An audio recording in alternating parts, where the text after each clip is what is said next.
point. And then I reached the same point that Cliff reached. I said, I'm not going any further with this. I saw too many lives ruined.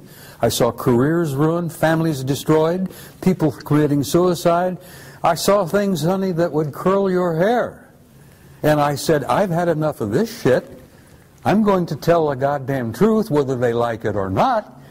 And that's when they threatened my ass. They tried to take my pension away.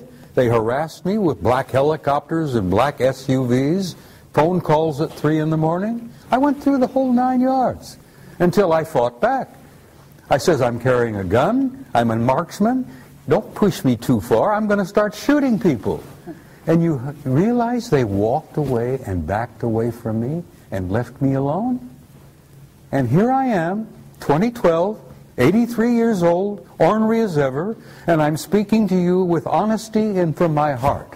Okay. But you have friends in high places. Yes, I do. A few of them are still around. Most of them are dead. Clifford does as well, and I know I do. Look, I've known some of the guys in MJ-12, honey, personally. I'm sure you And have. most of them are dead now. I don't know who the new crowd is because I've been out of touch for quite a while. Okay. But they still exist, and they're there. You call them the black government, you call them the secret government. Doesn't matter what you call them. They're there. But they're still messing with people. Oh, they're messing with people. Look, you got the Trilateral Commission, you got the Council of Foreign Relations, you got the Bilderbergers, you got all those guys. You call them the Illuminati. That doesn't matter. Doesn't mean shit, you know. You call them anything you want, but they exist. But there are powers beyond them. Great. And they don't like that. I understand. And they don't yet have come to terms with the fact that they can push the human race, the American people, whoever, just so far, and that third party is going to intervene in a big way. Okay, but what we do is equally as important as that. Of course it is. Okay? What the people out there listening to this, and the reason we're having this conversation is to reach those people, okay? To get those people to get involved. To get them to realize that there is a war afoot. I want people to wake up, Carrie. I don't speak publicly anymore. I don't travel well anymore. I'm getting old and I'm getting tired. And my patience has been stretched to its limits. And I don't have a lot of patience anymore. And like my dear friend Robert there, I get to a point where, God damn it, I'm going to stand up and raise holy hell. I'm going to be a command sergeant major again. I'm going to take names and chew ass. Okay. And I'm going to do that till the day I die. I hope so. And I damn near died in October. But I have good friends in high places, no pun intended, who brought me back and told me that I had to come back because I wasn't finished yet. And part of what I had to do when I came back is sit with you in an interview and tell you from my heart what I've seen, what I've learned, and what I leave with the people on your film is I want to leave them with hope. I understand. With all the darkness and all the blackness and all that bullshit that exists out there, there is hope. Absolutely. There is a future for your kids and your grandkids and your great-grandchildren, and this human race is going to make this transition, and we're going to survive this transcendent transformation into a new species, and we're going to the stars, Carrie, where we belong. We're going out there to take our natural place in that infinite community of life.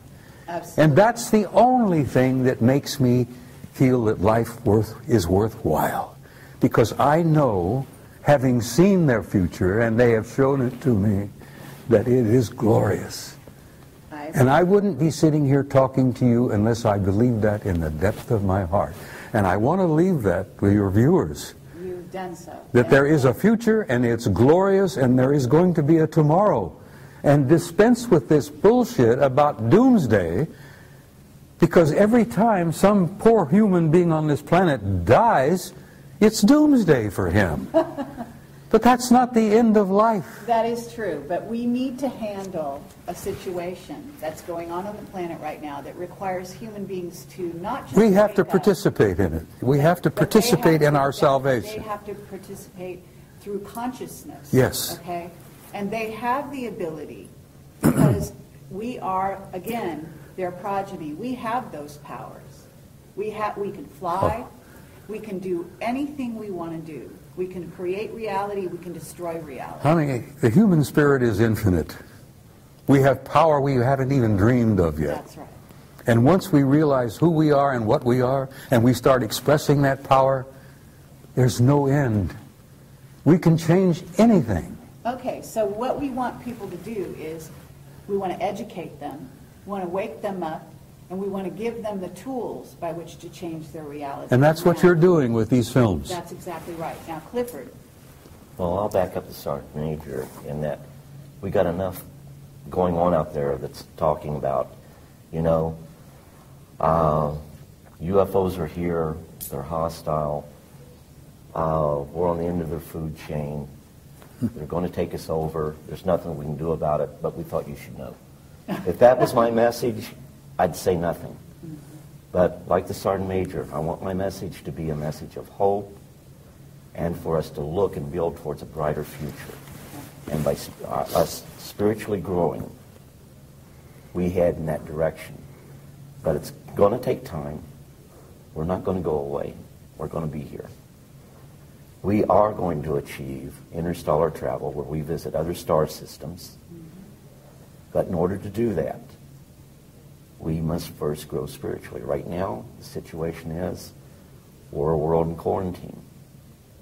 And do we have the technology to be out? Oh, we sure do. I can show you the NASA plans for setting up permanent bases on the moon, on Mars. The technology is there right now. 2007, they planned to go back to Mars. Did they? Or did they not? Something going on we don't know about? Yeah, probably there is. But we are still a world in quarantine. Okay, well, I don't agree that we're in quarantine. I actually think we have been invaded every way since Sunday by various races. In other words, the quarantine is off. The gloves are off, and that's part of the transition. In other words, you don't go to the big leagues without starting to get into the sort of understanding that there are positive and negative beings out there and diving into the water and learning how to swim on your own. So this is the challenge, and this is where you guys can bring your wisdom, your worldly knowledge to the people, and that's what we're doing here. Now, I have a question for you, Bob Dean. You've always said that the Anunnaki walked the halls of the Pentagon, and I've been told to ask you this. What are they doing there?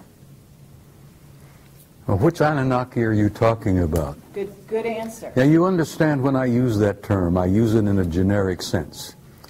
Those who came down from above, those who from heaven to earth came. Whatever. Well, there are all kinds of Anunnaki out there. Okay, but the ones walking the halls of the Pentagon are the ones I'm interested in. Most of them are good guys. And have you met them? I've met some of them face to face. I'm talking about in the Pentagon. Some of them wearing uniforms. Okay. Yes. Some of them looking with 3 stars on their collars. Fine. Admirals, vice admirals, Anunnaki. Right. So help me God. I believe you. Well, they're in our midst, and they're basically good guys. Because they understand that there is an authority above them that is going to see that this race survives and that this race makes its transition into a transcendent new species. Okay, then what's going on right now with our financial situation? Oh, that's bullshit, honey. Pardon me, but it's bullshit. They've been playing these games with money for the last 1,000 years. My old organization, the Templars, established the banking system, for Christ's sake, in the 11th century. Okay, but there's also an issue with gold, and there is something going down in America that is weakening. Let me tell you something about gold. Fort Knox is half empty. It's 3 of the big underground repositories are empty. Okay, but there's tons of gold in the Philippines, supposedly. Oh, there's gold everywhere, but we've been trading gold to the Anunnaki. And you know that the gold isn't really about money. No, it's not about money, it's about power. But it's also about consciousness.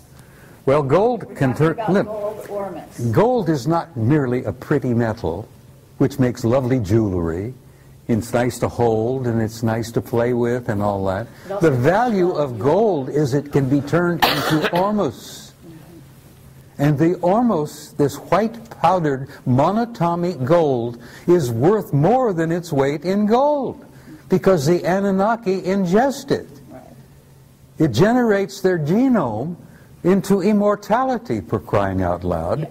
And that's why we've given them half the crap in Fort Knox in trade for their technology. Exactly. And if the average American realized that Fort Knox, if they ever conducted an inventory and an audit and realized that they only have half of what they think they've got, that we've traded the rest of it off to the Anunnaki for technology. That's the value of gold, Carrie, and I hope that's on film. And people will listen and say, holy conniption, you mean we don't have as much as we thought we had? Well, you've never had as much as you thought you had. You've been a little player in this game, and you've been manipulated for so damn long that you don't even realize that you're not even a part of the game. You're a player. You're just a part. Okay, but we want to change that in this interview. Okay? I know you do. We want the people listening to realize that they can take things in hand, and they can become aware, and awareness alone can change your reality. If they can inform themselves, Carrie, of who they are and what they are, they're free. They are free. They don't have to worry about this garbage anymore. Right. And they will not be allowed to be manipulated anymore by these other assholes out there. Pardon my French, I'm sorry. I'm an old command sergeant major, and I sometimes lose it and use old infantry terminology. But once the average guy out there realizes who he is, he's free. And I hope that your viewers see that and remember that of all things. And like what I said, told you before, let no one live in your mind rent-free. Make sure of your facts. The biggest problem I have documents. And everyone tells me they don't mean anything. Well, you know what? The Constitution is a document. And if you don't read it and understand your rights under the Constitution, then we lose those rights. There is no right more sacred than that right that is lost.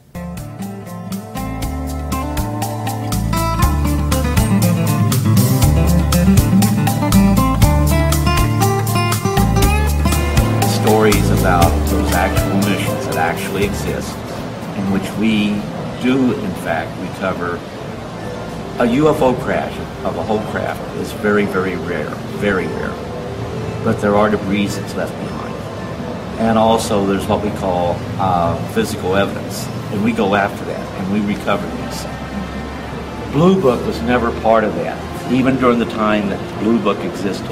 I've recently uncovered records, which I'm going to be putting on the internet, where anyone can download them, that clearly shows the Air Force, initially the Air Force Continental Intelligence Command, the Air Force's Office of Special Investigation, the Air Force's CIC, along with the Army CIC, was very actively involved in those programs.